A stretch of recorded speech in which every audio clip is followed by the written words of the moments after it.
Get up here.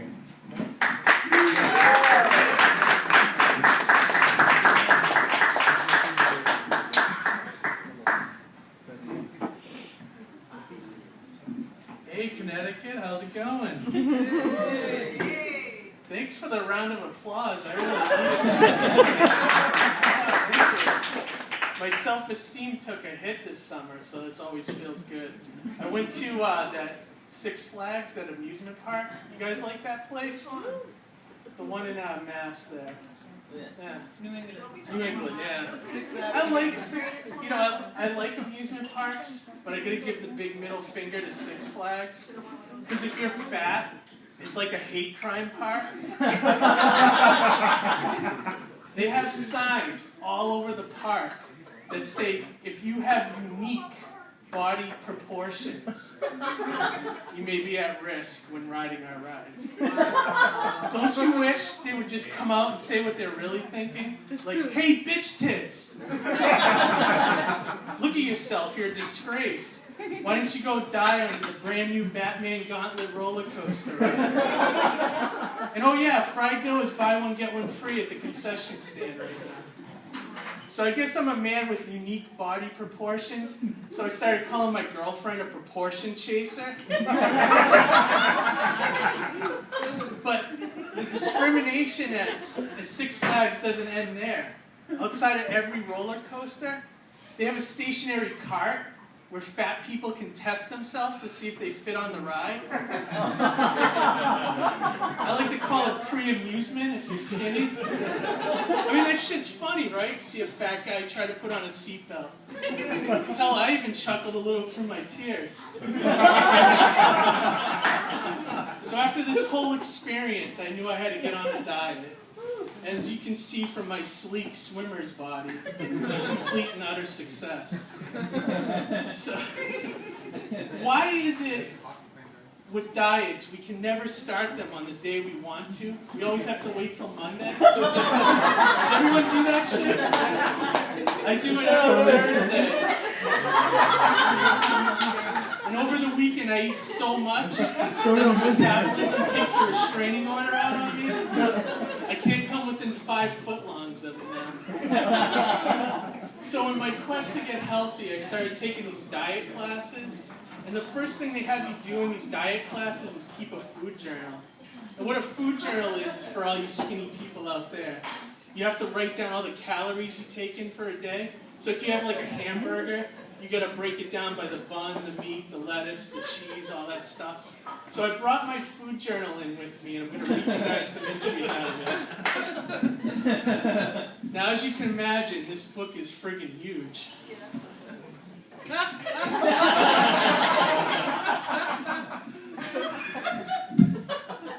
Dear Food Journal, Monday.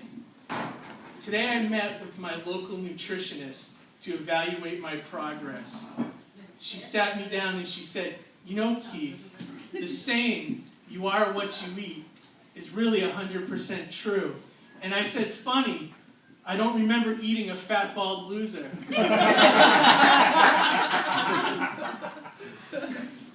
As you can see, I did the food journal totally wrong. I gotta apologize for this next entry. I was a little mad this day, so take that into consideration. Fuck apples, just fuck them! They say an apple a day keeps the doctor away, so I ate 5 apples to be extra healthy, and now I'm shitting apple cores and blood. And I gotta go to the doctor's office, so fuck apples. Dear Food Journal, Monday. No one told me apps for the iPhone are not actually food. Hope I'm eligible for an upgrade soon. Dear Food Journal, Monday. Today I was examining my bowel movements, and I noticed that my feces was all sandy and grainy. I'm beginning to think when you're on the South Beach diet, you're not supposed to actually eat the South Beach. Dear Food Journal, Tuesday, 3-day weekend. Last week I made the mistake of looking through my gym's bulletin board. After digging through numerous paper ads, I came across a sign that said, join our Zumba class and lose weight. I signed up, showed up to the secret address, and realized that I need to get glasses because instead of signing up for Zumba, the Latin-inspired calorie-burning dance fitness party, I actually enrolled in Goomba, the mafia recruitment group. It wasn't too bad, though. I learned how to talk with my hands, and now I can wear a mean tracksuit with gold chains. And oh yeah, now I'm racist. Alright, here's my latest entry. Dear Food Journal, Monday. Today I just decided to try the Weight Watchers point system. I got the high score. And I lost a toe to diabetes. Okay, enough of that Hunger Games shit. Alright, let's talk about something fun. Recently on CNN, they have a story about the first prototype for a flying car. Can you believe this? In a few years, we're going to have flying cars. Isn't that awesome? So, I got on the waiting list. I have to be one of the first people to get one of these things. And I had my bumper stickers made up. So I brought them here with me tonight. Let me see what you guys think of these things. This car flew over Mount Washington.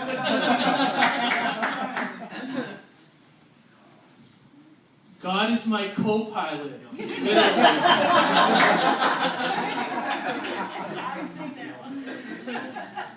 My other car is just a car.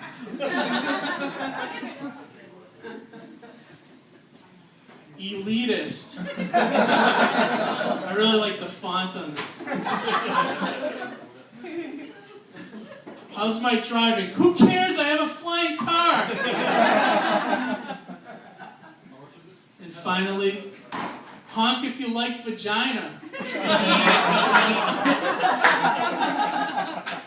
Alright, what else can we talk about here? I think I just broke this thing. Anyways, yeah, so my parents just celebrated their 50th anniversary. Well, let's have a round of applause for my parents. Yeah. I'm happy for them, you know. They used to really piss me off a lot when I was a kid, though. Because they're kind of cheap people. And they used to be the kind of parents that buy like that generic cereal shit. You know the stuff you see at like Target and like the big plastic, you know, bags? Yeah, she knows what I'm talking about. Yeah, those things, generic, yeah. You know, and the funny thing is, they taste okay, but they had the worst fucking names. So, yeah, right? So when a friend would sleep over, you'd be embarrassed the next morning when you came for breakfast. They're like, hey, good morning, bud. Let's get you some breakfast. What do we see here? We got apple dapples. Oh, I got some honey nut scooters.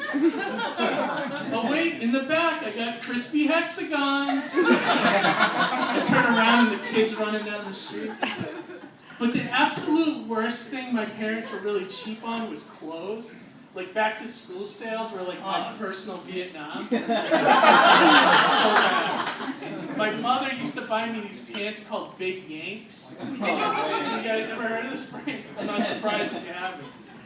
At first I thought, hey, these pants might be cool, right? With a name like that, maybe like they jerk you off on the way to school. Wouldn't that be weird if that was the case? You're standing at the bus stop, you're like, hey guys, you see that new James Bond 007? Woo! Oh, that Daniel Craig is terrific.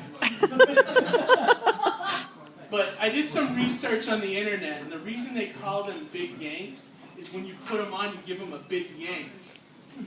I was like, yeah, I want to tell the makers, like, yeah, try walking down the hall of school with those on. You want to throw a noose around your neck and give that a big yank. You know, so the worst thing, though, about the pants was on the back. They had, like, this big-ass leather patch on it. It looked like someone took one of those Yosemite Sam mud flaps and, like, stapled it to my ass. So first day of school comes, right? It's Monday. I put on my big yanks, I go up to the front of the school, I open the door, I still think I'm cool as hell, you know? I got my slicked back hair, I'm wearing my jean jacket with my Dawkins and Van Halen pins on. You know what's up. Underneath I had the OP, remember the OP t-shirts with like the shitty surfer graphics? I had that on. So I'm walking down the hall, nodding to the ladies, giving thumbs up to the guys, hey, in my head, I hear Staying Alive. I think I'm like John Travolta in Saturday Night Fever, But as I passed everybody, this is what they saw from behind. Hey, why is everybody running away? Where's my hall pass? It's right here on my ass. What? No, they don't jerk you off. I already checked. I'd apologize for that joke.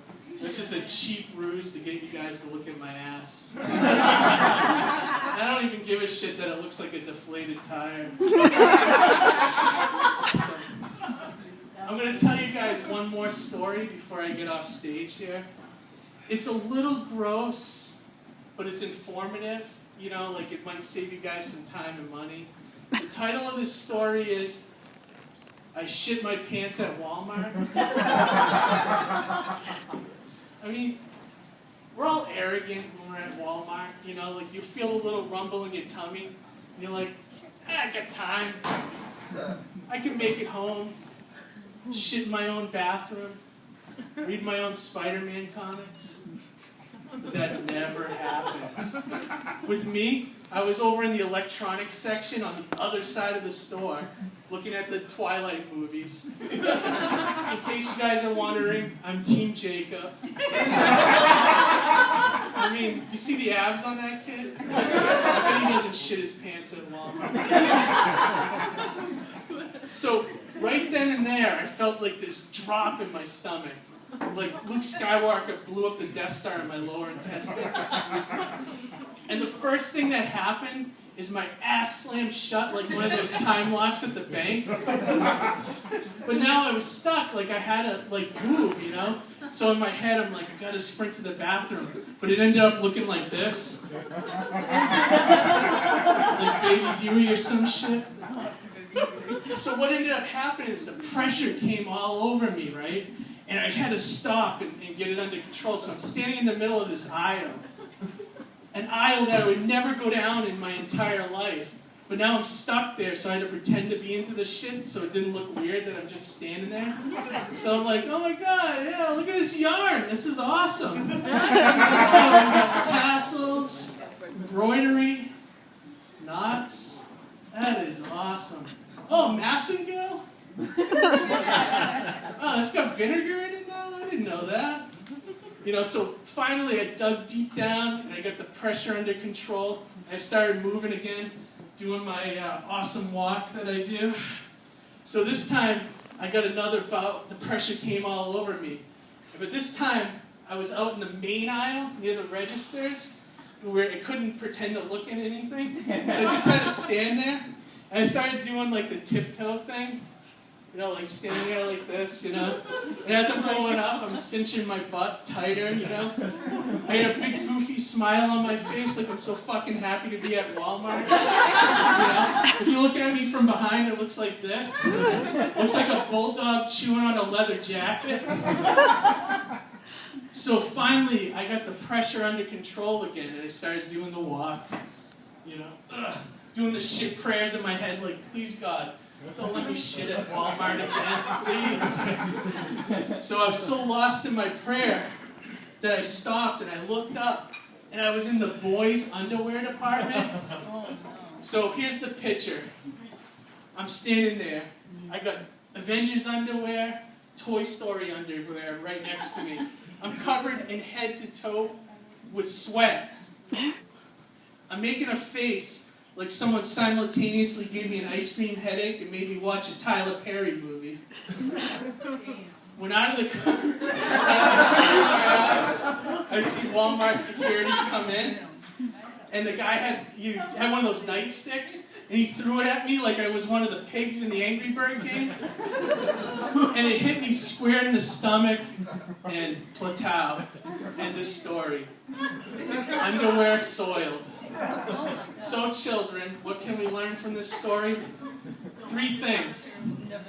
1, do not eat cheese fries and gravy before you go to Walmart and get your Sam's Choice and Faded Glory. Because if it was up to Sam, he doesn't want you shitting near his products. 2, if you do have to go to the bathroom and you're at Walmart, just go. It'll save you time, money, and lots of clothes. Plus, it'll keep you off the People of Walmart website. And 3, if you do shit your pants at Walmart, get the hell out of there because they're going to hire you on as a greeter. All right, people, you've been great. My name's Gleason. Thank you for coming out.